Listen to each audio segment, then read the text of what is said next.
छत्तीसगढ़ी गाने देखने के लिए हमारे YouTube चैनल को सब्सक्राइब करें और नए अपडेट्स जानने के लिए बेल आइकन के बटन को क्लिक करें। जुग जुग लाय अमर रहे गुरु ज्ञानी तोर नाम गा। हे गुरु ज्ञानी सतपुरस पिता जगमत महान गा। जगमत महान गा।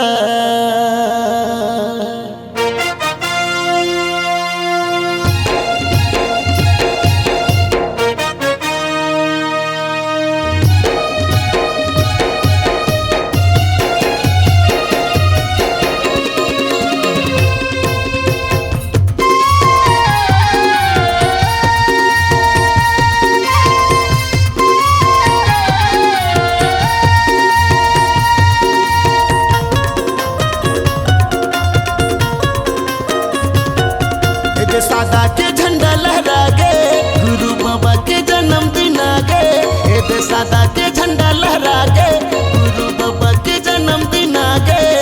18 दिसंबर है आगे। सतनामी सतनामी सतनामी हाँ हाँ सतनामी सतनामी सतनामी सतनामी अंजी सादा चंदन वाला कर्मा पहिरे हंजी गुरु कंठी माला। सतनामी अंजी सादा चंदन वाला घरमा पहिरे हंजी गुरु कंठी माला।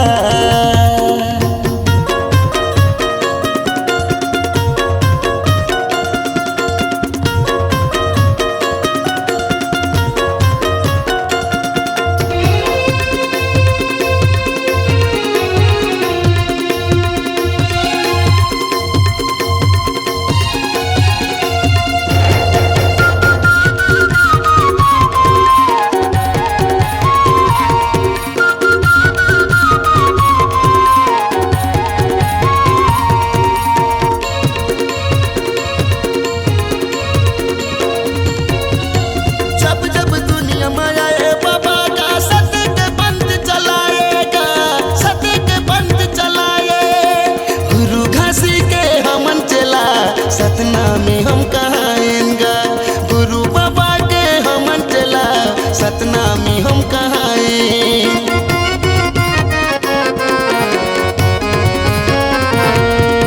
जब जब दुनिया में आए गुरु मोर सत्य के पंथ चलाएगा।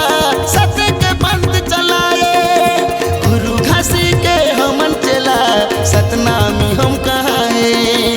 गुरु बाबा के हम चला सतना में हम कहाएं। गुरु बाबा के जन्मदिन आ गए एते झांझ मच रहा बाजे। गुरु बाबा के जन्मदिन आ गए एते झांझ मच रहा बाजे। 18 दिसंबर है आगे। सतनामी सतनामी सतनामी हाँ हाँ सतनामी सतनामी सतनामी सतनामी अंजी सादा चंदन वाला कर्मा पहिरे हंजी गुरु कंठी माला। सतनामी अंजी सादा चंदन वाला कर्मा पहिरे हंजी गुरु कंठी माला।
जुग जुगला तोर अमर रहेगा गुरु बाबा तोर कहानी, गुरु बाबा तोर कहानी।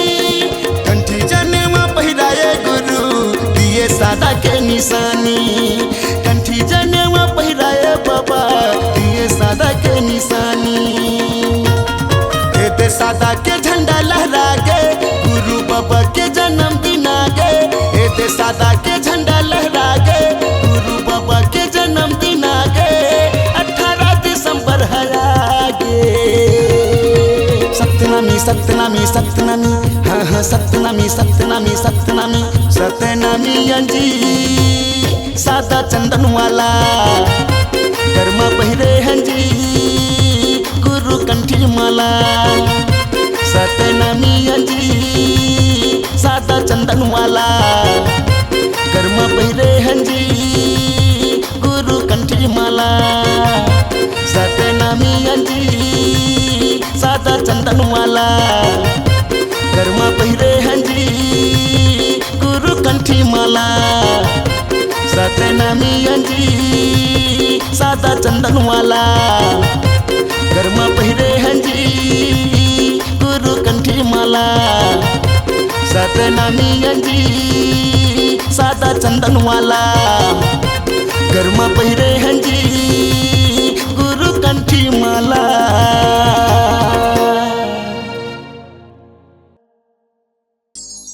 आपकी आवाज ही आपकी पहचान है।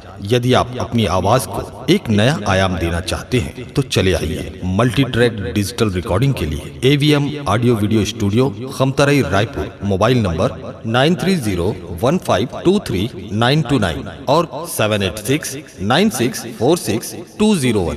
यदि आप नए एवं पुराने गीत सुनना चाहते हैं तो avmgana.com में जाकर गाना फ्री डाउनलोड करें और YouTube चैनल में AVM गाना और KK कैसेट्स को सब्सक्राइब करें।